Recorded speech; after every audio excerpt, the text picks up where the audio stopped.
Okay. So we knew at 2 o'clock today that there was going to be this FOMC announcement and another one at 4, but we also had other pre-market conditions for a trend, right? Across the board in a lot of different crypto markets. I mentioned a while back, and it took a little bit longer, that Ethereum was ripe for a balanced breakout setup because, we have to think in terms of time cycles of nodes. Here's a very mature balance, right? And balances end in trends, and trends end in balances is a principle. So this had good odds, right, that we were going to break out, the longer this matures, and that's just the facts. So seeing that, Bitcoin making its run and this thing continuing to compress in a mature balance is quite bullish. And then yesterday, right, we had this launching point of directional conviction. You guys know that one of my 5 automatic order rule sets is that after you have a pure trend, a huge day like yesterday, you see how this day took out all this data, giant engulfing candle. The next day, you will get in on the first leg down or any kind of sideways up or very aggressive location. Basically, you are preparing for to get in direction of a follow through, and it could potentially happen the next day. It's very rare to have 2 pure trend days in a row, but if we go on the smaller time frame, you'll be seeing quickly for Ethereum that you do not have 2 pure trend days in a row. You have 2 trend days, right? If we close right now, potentially, right? Yesterday is the definition of a pure trend day, right? Bulls in control the whole day, higher highs, higher lows. And on these days, you can make the most amount of money if you get in earlier enough. Let's say, like for instance, maybe you bought a double bottom here, and now you saw it, right, and you're holding through this. You can hold a core position, right? You can hold a core position if you feel that it's a pure trend day, which is based on higher time frame market context, but then also feeling the price and action and pace and momentum of the day. And then you'll see your sustained momentum categories extreme. You can hold that core position to the end of the day comfortably, just walk away. And then the next level to do that is you not only can hold a core position, but you have potentially capital reserves for pullback continuation setups for to the VWAP where you go in and out, where it's like, okay, so you have a core position, and maybe you take half off here or whatever, or you're holding it, maybe a lot of it to the end of the day, but the first decent pullback to the VWAP maybe here, right? You'll take that, you'll take aggressively finance here and then hold for continued targets. This isn't the best chart to see that because you'd have to see pullback continuation setups on a smaller time frame, right? To actually see, so bam, bam, bam. That's what I used in Bitcoin to get in the other day. A pullback continuation setup. But you also want to hold that core position. But also, right, everything was, and then you had the market moving news. So you had yesterday's giant pure trend day, very bullish. Then you had the mature balance, and then you had the market moving news. Then you had above average relative volume. You had Bitcoin, other markets leading. So this was a good odds that we were going to have a bullish day. This is a very bullish day. Now, not a pure trend day, but certainly a day where the bulls have very complete control of the day, a bullish intraday bias, but not higher highs and higher lows. What today is most likely going to be, and it's by the end of the day, is it's going to be a type of trend day. Everyone thinks of trend and they think it has to be uh, pure trend day, but actually, most of the time, trend days are not pure trend days. There are other forms of other. This is probably going to be a double distribution trend day, right? Not a pure trend day where it's going to go. It trended, distribute, distribute, distribute. Then most likely we're breaking out now, and then we will, distribute, distribute, and it'll be a little not as aggressive. Maybe even more of a pullback towards the end of the day, but on pace for that. Now, what I like, why I started with Ethereum is that I'm always looking for what's going to catch up. Not that, you always have to play the narratives. That's why someone who only plays support and resistance in another channel that I'm in was very derogatory and bearish towards someone that asked me a question about SUI. Is now a good time to position build? Well, technically no, because it's at a double top, right? But when another guy came in and mocked him, haven't you learned anything? Why would you invest in SUI at a double top when all these other coins are at their all-time lows. And that's a fair point if you didn't factor in fundamental analysis and what the narrative is. I mean, SUI's the narrative, guys. Like I don't know if you guys the CETUS, the SUI, that whole that's really the narrative. That's really was my goal in terms of my trading and getting better patience. But also one of my goals is like I gotta find the right narrative. And I really think this SUI and CETUS play, right, which is the beta play to SUI, right? I have two theses on a big positions in my portfolio and swing trades. I have Tau, which is the AI play, and I have the beta play to Tau, which is Tensor, right? I almost don't even feel like publishing this online because I don't want people to know this. So I might make this video private for people because I just said that. And not that I get a huge amount of viewership, but I already know people that have made a lot of money on my SUI, and I don't even know about it. I mean, I know about it after the fact, and I'm like, wait a minute, how did that leak out? But the C to SUI thing, is similar because that's the beta. C is the beta play to SUI.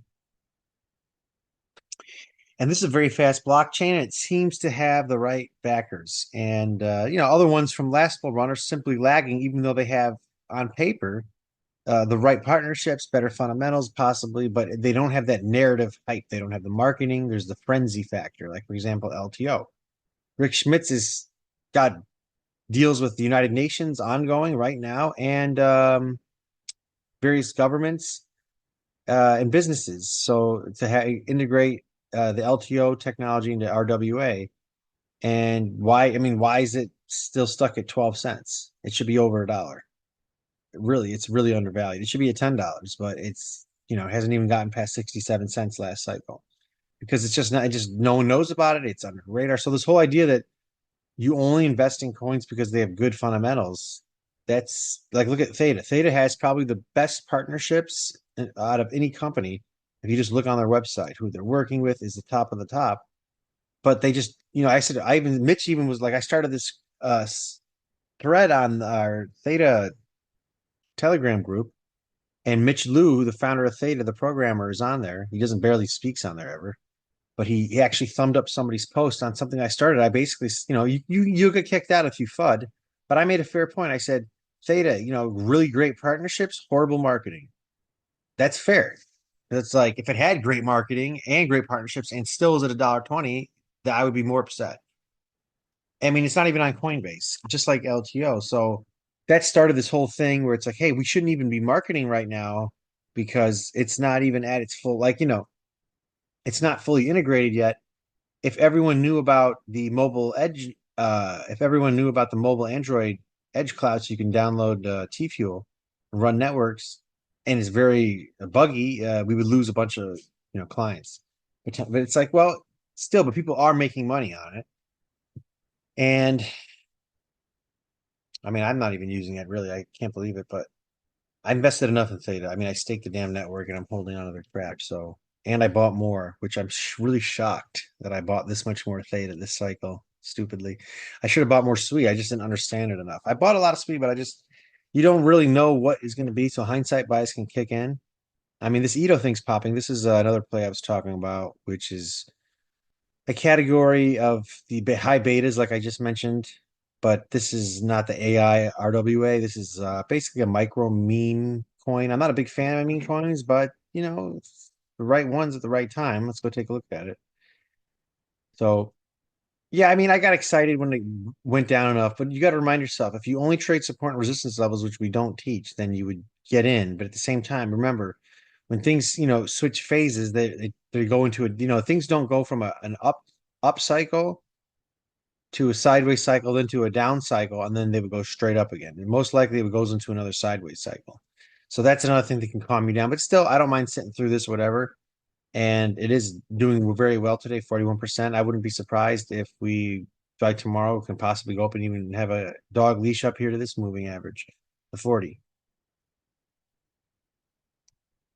Render, I think, is gearing up for a big move too, as well. I mean, you can see right when it's been around this area, we've had big moves up, and now this is a mature balance, and it's the same. And we have a double bottom, and we have a node that it's kind of using it. This is nice. It's resting, pulling back, getting people a chance to get in again. And we have this moving average in the top of this node as a target. Then it'd be even in a more mature balance, and hopefully we can get some. I mean, this would be nice if we got near the all-time highs. A lot of coins to get into that are exciting. I don't really talk about render much, but I basically rebalanced my portfolio and I sold a lot of what's it called? God, there's so many coins. It was well, besides the point. I swapped into this one from a coin that the reason why I swapped out of the other one, which it'll come to me second, even though it's a good coin, is that it has a huge unlock. So I was like, I don't like it when all of a sudden we're going to release 1 billion more in the supply, and it's just so that was the reason I got out of it ahead of time, even though I still think it's a potential good coin. I just can't remember exactly what it was. Not LCX. It's in here. It'll come to be not Ton. I'm surprised Ton hasn't really had a. I haven't invested in Ton, but I thought it would do something by now. Yeah, here's one I invested from last bull run that I even forgot about. I was like, wow, I forgot about ZRX, so I'll have to take a look at this one. Ox. This is not a great chart for it though.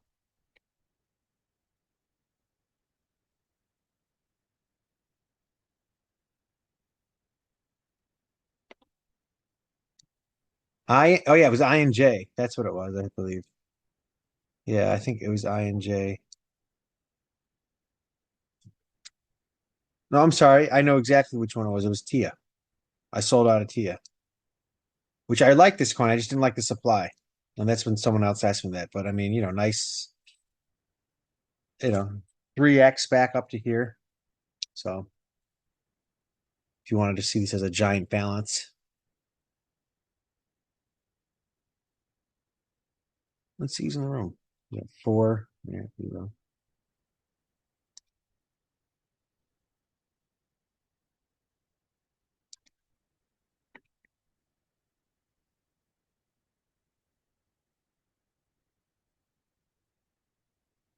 Op had a really good run when that in December when it had that Tika shout out, but I'm hoping it can get there again. I mean, it got as high as five something. I helped someone in the channel who at the time he's not on this call, but he made a lot of money in this. And I mean, it was actually I used it as a lesson with his permission.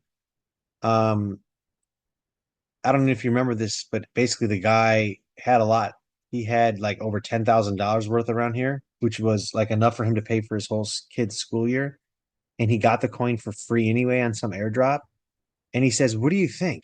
You think I should keep holding and buy more?" This is when he was asking. And I was like, I really had to like calm. I not only that, I checked with him again a couple hours later, and he pressed the button to go back in. And I had to basically calm him down on principles, which is a lot for me because if it goes up, I don't want to be the guy that talks him out of it. But I don't care if it goes up because it's still the right thing to do here. And just so happened it went down. We don't know the future, but yeah, I think he took off quite a bit, and he's pretty happy that he. I think he took off just enough so he covered his school, so he's like got like maybe a small runner in or something. But that's exactly what he should have done.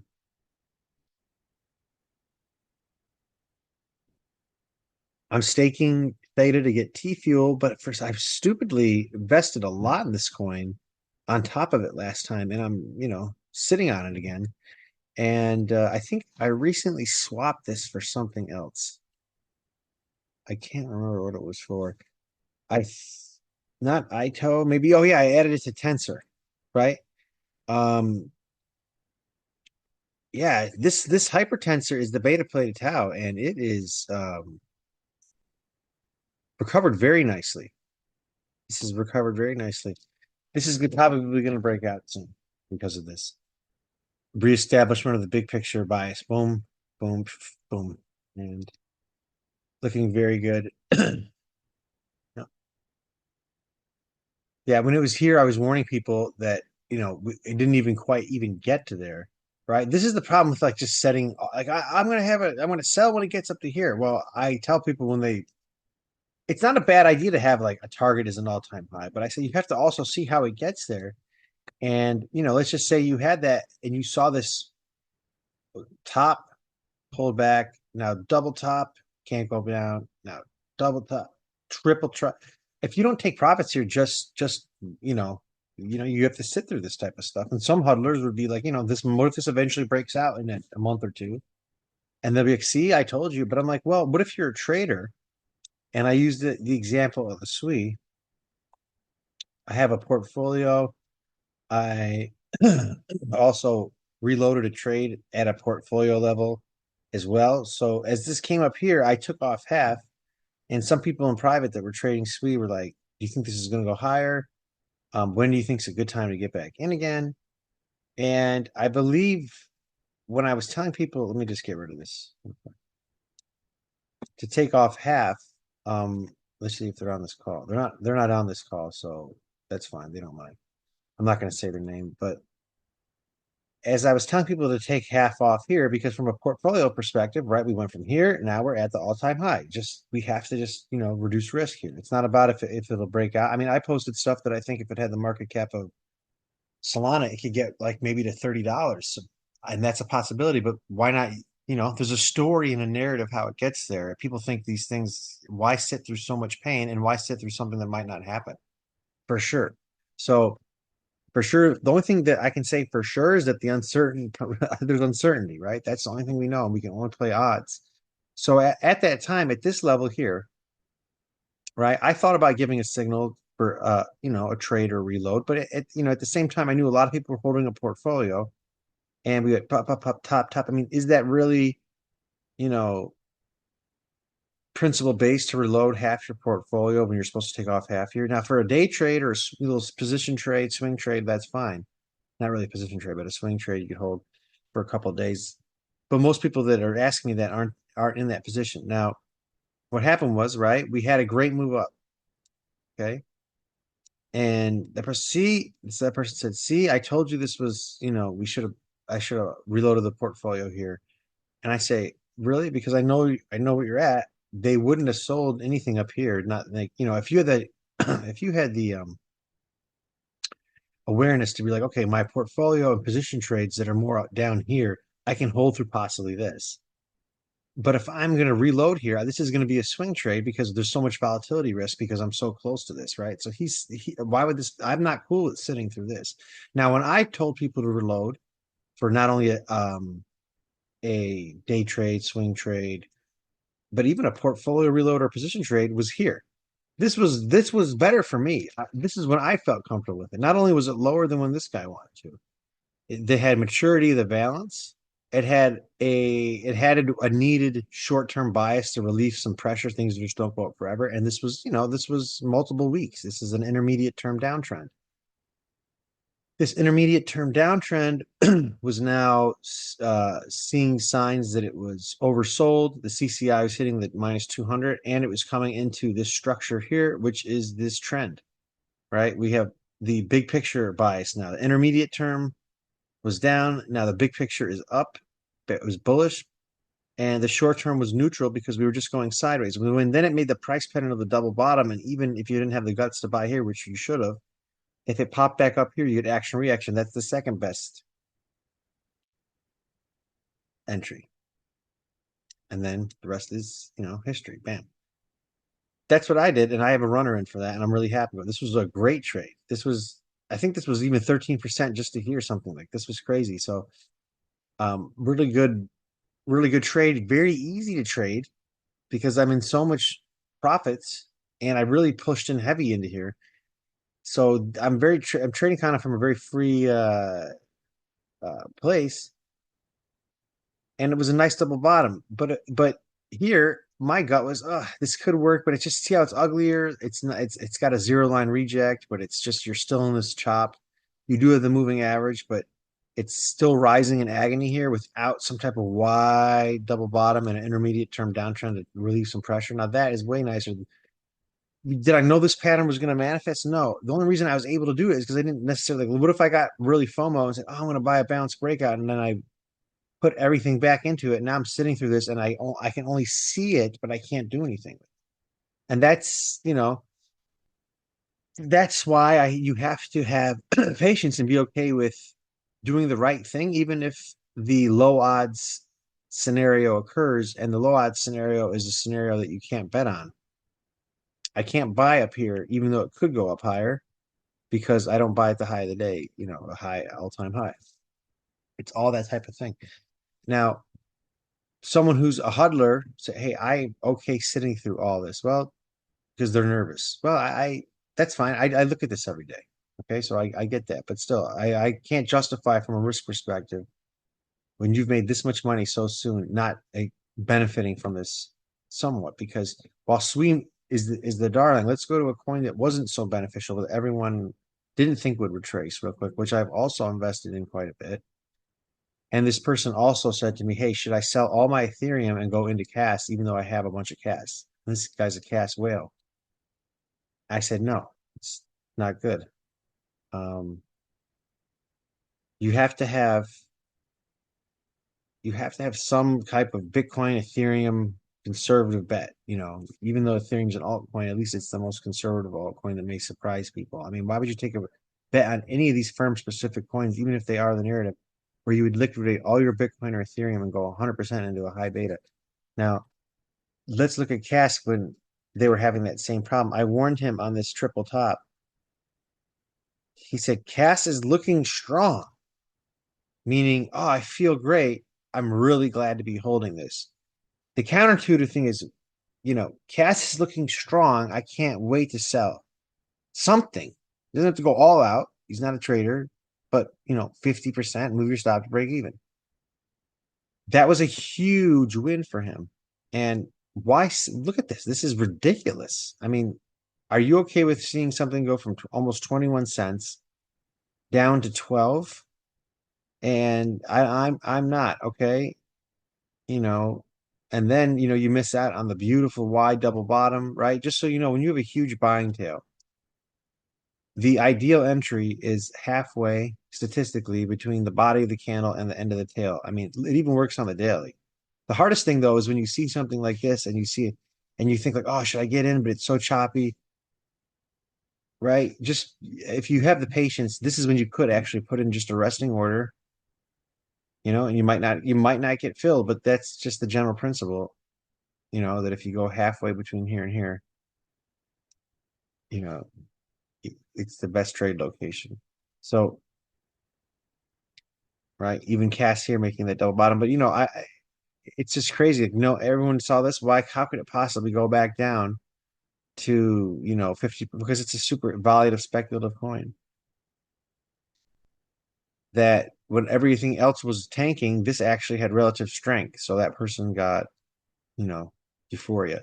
So yeah, I mean, it seems simple because we can see all the data after the fact, but you have to remember, the vibration of the emotions and which then affect the reptilian brain and the thought patterns that arise when that person sees that, what they think this can do, what other data they're putting in from some other influencer of what something can do, and then the whole imagination of, hey, I'm just gonna just put my head in the sand and I'll pop it out in Q2 and see where we're at.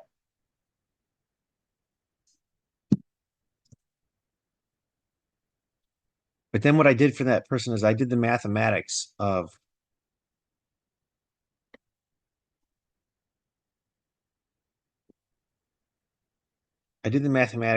of that for that person. If it might have been on SUI actually, right? That's why I went to SUI. But let's say they bought here and they're just holding through this, rather than if they bought here when I told people to start taking profits here, and then I got people in here on the reload. You make way more profits, reloading with profits, compounding profits, rather than sitting through this, not taking advantage of this.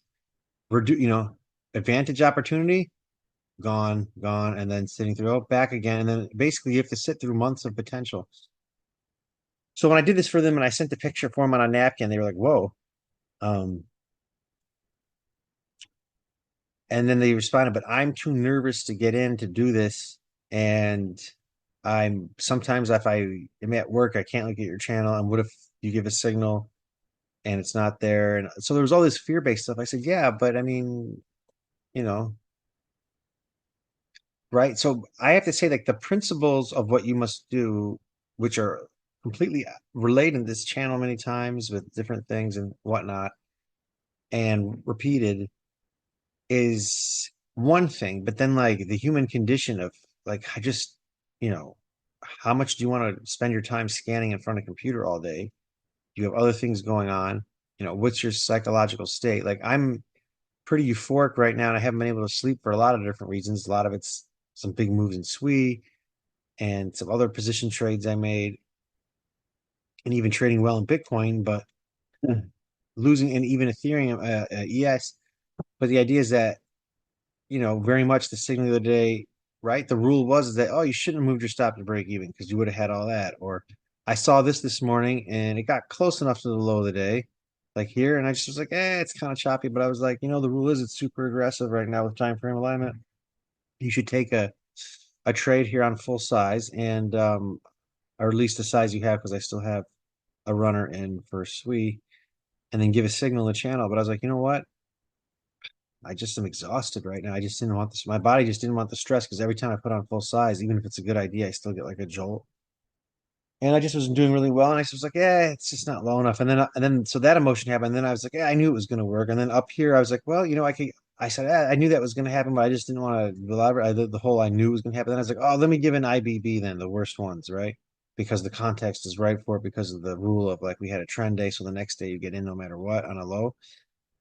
Um, that was a signal I said I was going to take because it's a class B and I was going to give it. I was like, I just don't want the stress.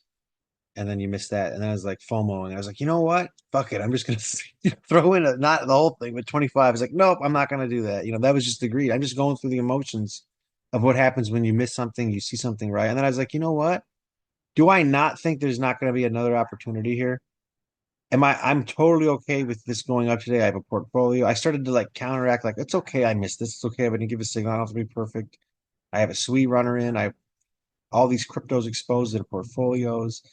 I will wait for a better entry. I don't have to, get this low or this breakout or do something stupid up here. It doesn't matter, right? And this greed happens on all levels because it's like you start to see opportunities and you have to prime yourself. And then if you miss them, the emotions still rise. But I'm not saying those emotions that I have will be any different than yours, even still as a professional. I just observe them better and don't act on them. It's okay to say, "Oh, I wish I did that. Let me just fucking throw something in," or "I'm pissed off and I'll switch up. I'll do something stupid. I'm greedy." I mean, I didn't even take this class B trade when this idea was right because I was like, I'm okay. Just the idea is like I do not have to capture every trade every day, and then that'll just reduce the amount of mistakes that you make because you won't do anything like a revenge trade. You need to get in again. Now, sometimes it makes sense that you take a quick loss and you have to get in again quick because you haven't totally been invalidated. Maybe you took the first weaker support zone and then the second one has to be taken. That's fine. That happened the other day to me, but that has to be planned out ahead of time, right? Now, I was, just in my mind, I was like, oh, wouldn't it be nice if we just trickled down a little bit more and I got in here or here because we'd have a little bit wider to the VWAP.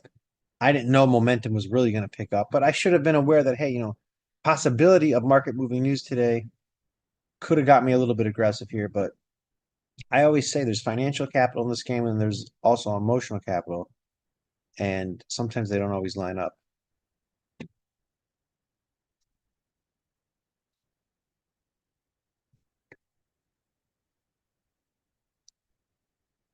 Yeah, so we've officially made an all-time, new all-time high, and we've spent, time above this. This is what we want.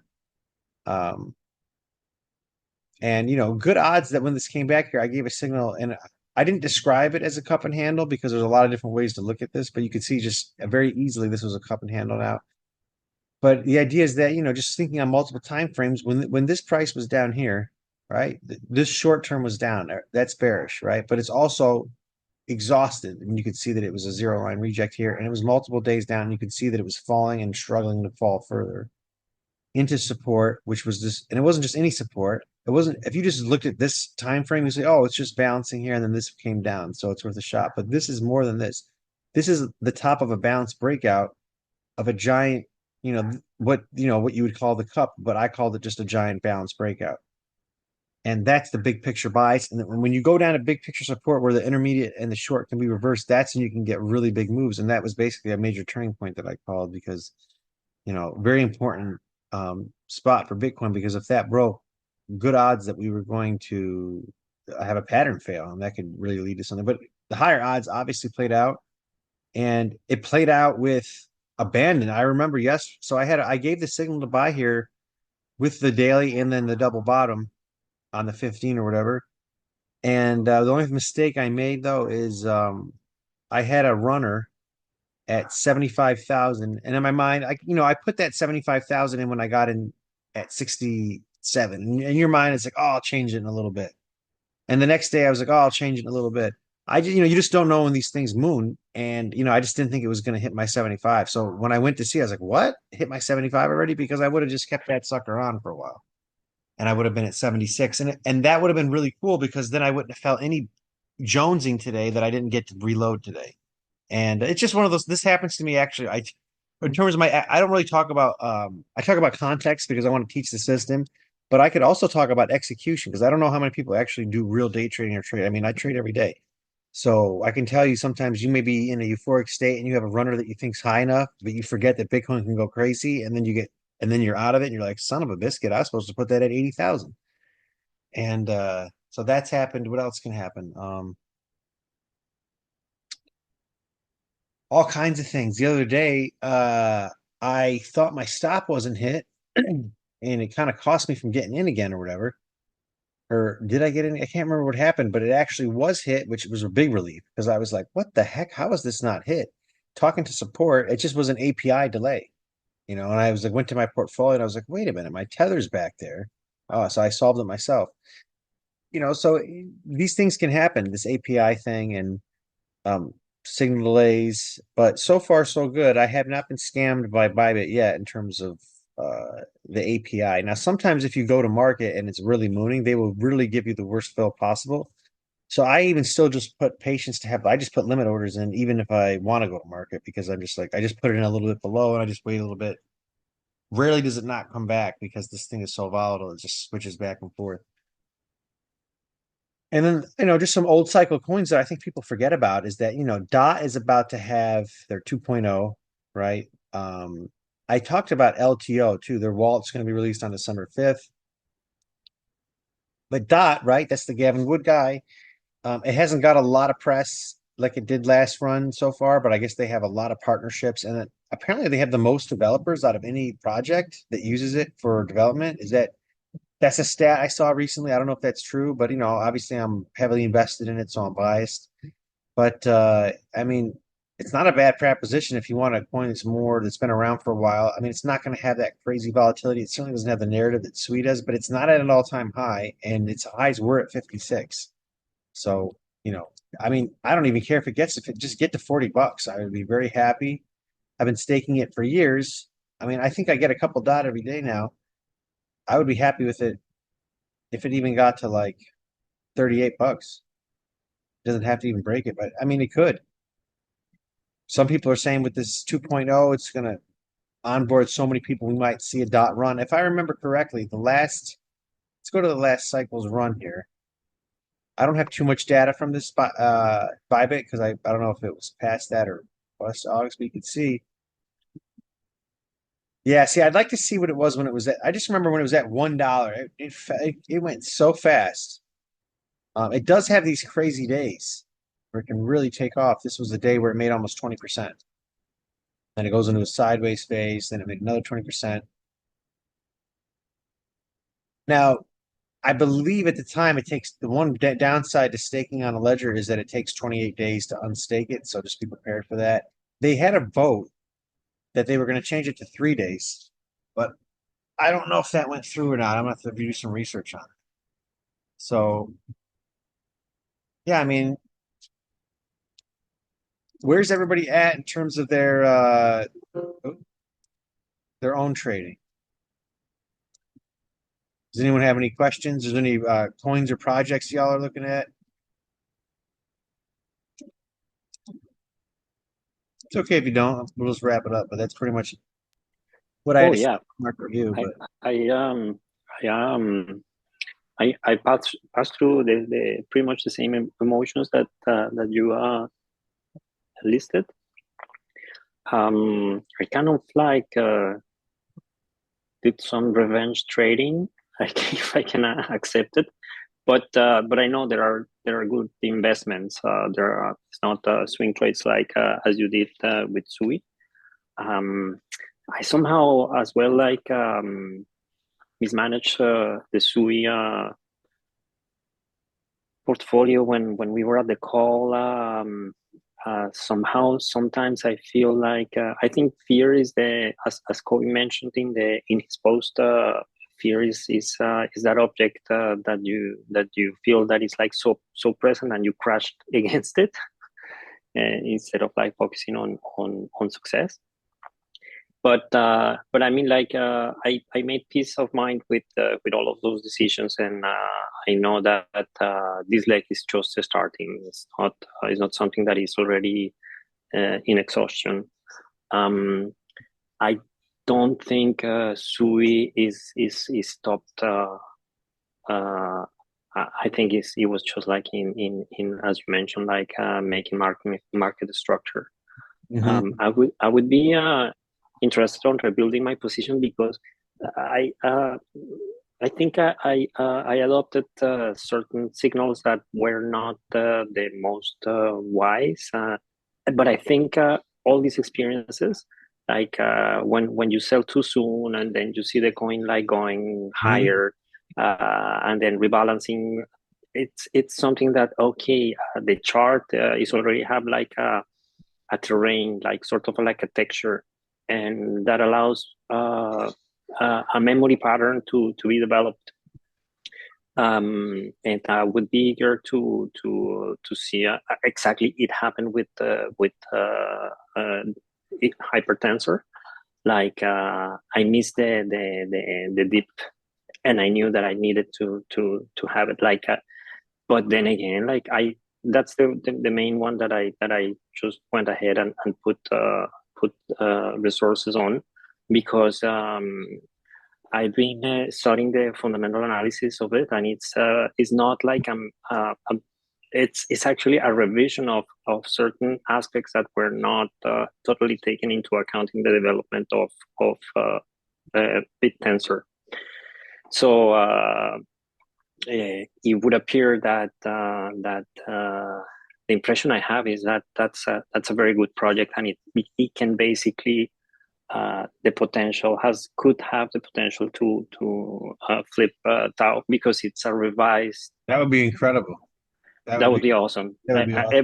I Everybody in the mean, chat, yeah. I got into the room and they're like super nice, super very nice energy.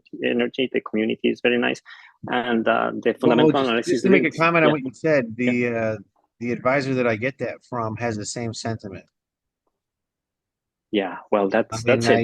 I talk to So that person on, basically I get info on a weekly basis about projects, and they're like, if I could, and they're like, I almost got a mortgage on my house and put everything into it, like a reverse mortgage on top. And at the time, I was like, uh, reallocating a a lot, and I was like, maybe I should put a huge amount in it. I mean, I did put a lot, but part of me was like, maybe I should put that entire amount that I bought into like maybe 10 or 20 different coins into I 10. think Wow, I would have been you so rich if I did that. You never know. But look. But yeah, after the fact, it's pretty easy to be hard on yourself. Uh, but at the same time, it's a way I feel that in which muscle memory gets developed. I have to tone it down, and I'm learning how to tone it down with meditation and kind of like resetting myself on when I feel the emotion is too high. I go and take a cold shower, I meditate, and then I feel like, hey, what is done is done. Next, and yeah, like when you did a really nice equation the other day comparing the market cap of Tau versus the hypertensor, and at $22, if I don't recall bad, when hypertensor was at 22, you mentioned it would be like if we would be getting into Tau like a ridiculous number, like $2 or something like that. I I mean, mean, if you think about it, then we're sitting on millions of dollars right now. We just don't know yeah, perhaps you have much more capital, and it's okay. Like everybody, I'm happy with my investments and everything. it. And what is important, I feel, is to learn how to fish.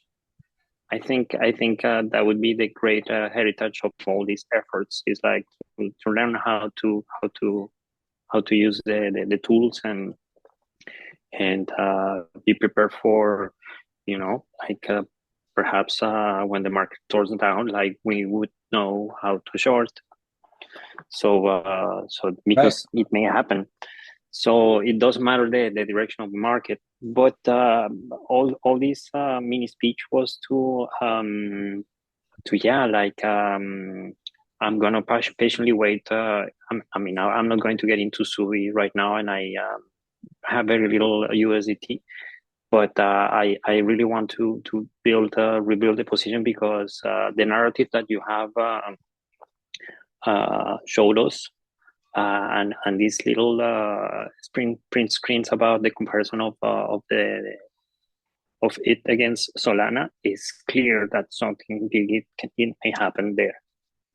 Yeah, it really could do some awesome. I mean, if I would say if you want to start position building into one crypto right now, it would be SUI and Cetus, and then Yeah, followed by Tau and Tensor, and then if you wanted to bet on a meme, go with Ito, and that might be that's like the moonshot portfolio. Like if if you had 5 to 10K and I would be like, well, you could bet that on a Bitcoin, but you might double it. You know what I mean? That would be amazing. If you're okay with that, but if you want to see if you could take that 5K and turn it into like 300,000, I'd throw it into some of those.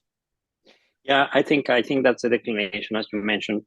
Sui, Cetus. I mean, like it was when seeing that candle, like pretty much Solana did a move like that on Monday night. Like it was at 150, and when you turn your head again to see it, it was at 180. So that was impressive. So Sui did that too, but remember when last year when Solana was at I think was like a 50 or something, and it just kept going to 190. I mean, there was a time where it was like, is this thing ever going to? I mean, I remember it went to like the high 260. It was insane. And Exactly. the thing is that we don't even need to like if you just look at what's happening underneath the hood of SUI in terms of comparing it to Solana, it's been actually outperforming Solana on a lot of metrics, and it has the most onboard users of any active blockchain on. I mean, it's pretty incredible, and still only $2. I mean, uh, Yeah, it's, yeah. That's even if you wanted fascinating. to hold it for a 10 to 10 bucks to get 2.5 R on it, Yeah. that's still not bad. You know, No, but if it does a Solana move, it could go much higher than that. Like from 40 to 160, that's like one. Yeah, okay, you're right. You're right. $10 would be sort of like a similar move. I meant to say I 4.5 R, but yeah, it's still that's. I know a lot of people get into crypto and are like, I didn't get in this to make 4.5. It's like people are so greedy. Um, you know, I tell look. people, Polkadot went from 6 in my last uh investment to 56. And they're like, well, that's pretty good, but you know, I guess I'm sorry, 8 to 56. So that's like what? It was like between a 7 and an 8x, which for any other person, like what normal asset makes 700 or 800% a year, but for some in crypto, they want some extreme greed. I mean, That's what. That's that pump that. my bags, pump my Mm. runners. I'll still take my profits and get my risk out of the way. Yeah. Well, MSTU is already at 90. It did exactly what you said it was gonna do. Like a rebalance of itself. It went to 90, got down on Monday again. It's like they took advantage of Monday to do their moves. Yeah, It went to 60, and yep. then right now it's at 90 again. Which coin are So you talking about again? that's the MSTU, which is the ETF Oh yeah, yeah. of MicroStrategy. Oh, cool. It really did. Okay, Uh, I'll post the chart. One of the scenarios came out. Yeah, yeah, yeah. yeah, In terms of the one time that you, cycle. Yeah, yeah, it was a week longer. That it took a week longer, yep. but yeah, it did exactly what you did, what you said it was gonna do. But I think it's a nice thing because it's a 2x of MicroStrategy. Yeah. So if it gets to pair it, that would be awesome because it's still MicroStrategy is at I think it's at 260 if I'm not wrong. No, wait. MicroStrategy is MSTR. Uh, it's at 270. So I mean, yeah, and that ETF is like 4 weeks old. So Congrats, yeah, man. I mean, it's working. I think it's a good pick with regards to its potential. But and I did took a look on the blob meme coin that you posted on Sweden. I Mhm. declined because the market cap was like 420 trillions, 69 billions. Mm. Hmm. So I was like, nah, no, I don't want to play with that. Anyway, yeah, let's. If I can ask for something, would be like to keep on the track, uh, mapping out SUI, and we'll find the inflection points to start Yeah, building a portfolio again. I'll keep doing that, and I'm also trading it too. So I take, I'm taking like some of the portfolio, I take half off, then I reload it again, push it up. So I have a long-term hold that's at a lower level, but I'm also like trading it actively. So I'm that's definitely one that I'm besides Bitcoin, the S&P, Ethereum, and those alts. That's the one I'm actively looking at. So Sounds fantastic, good Matt. network. Thanks so I'm glad I much. found that one out. Yeah, that was SUI, Cetus, Tau, and Tensor. That four, those are I'm very, very excited about those four coins. And of course, Bitcoin's doing very well too. So. Thank you, All right. Matt, Well, for unveiling all this information. yeah, yeah, guys. Well, we'll keep at it, and you know where to find us. We'll be in the room, and I believe Kobe will be back Sunday, and yeah, it's going to be an exciting rest of the fourth quarter, guys. So thanks for coming out, and we'll see you in the room. Have a good one. Thank you. Take care, guys.